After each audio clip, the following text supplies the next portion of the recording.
السلام عليكم واهلا وسهلا ومرحبا بكم عند خالتي زبيده. شوفوا اليوم شنو غندير لكم. عندكم الخبز بايت ولا كارم ولا المهم الخبز شايط عندكم تلوح.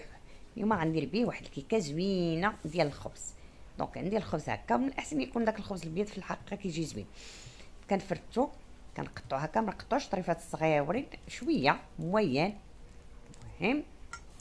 ومن بعد منه ملي كنقطعو كامل على الطريقه هذه كيبقى لنا الخبز. شحال من مره كيبقى لنا واخا الخبز ديال الزرع واخا اي خبز، الحق انا كنديرها كنشد هذا. عندي البيضات، 3 البيضات، كنتقص 3 ديال البيضات موين ما يكونوش هذا،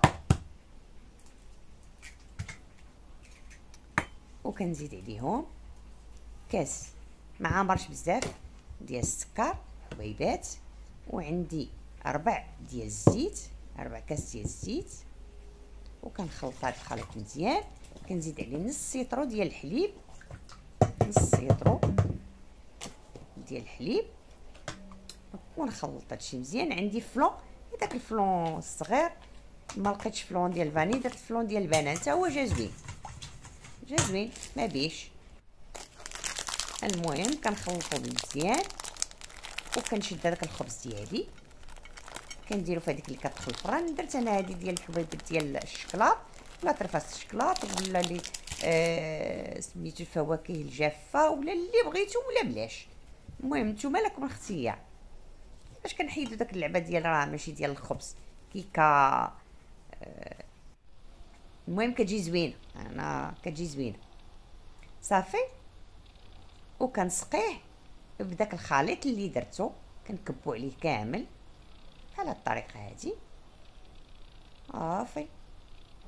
والكيكه عندي واجده زوينه، كتجي رائعه، كتجي زوينه وجديده وزوينه.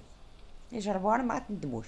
المهم كنسقيها وكندخلها للفران حتى كتحمر ليا صافي.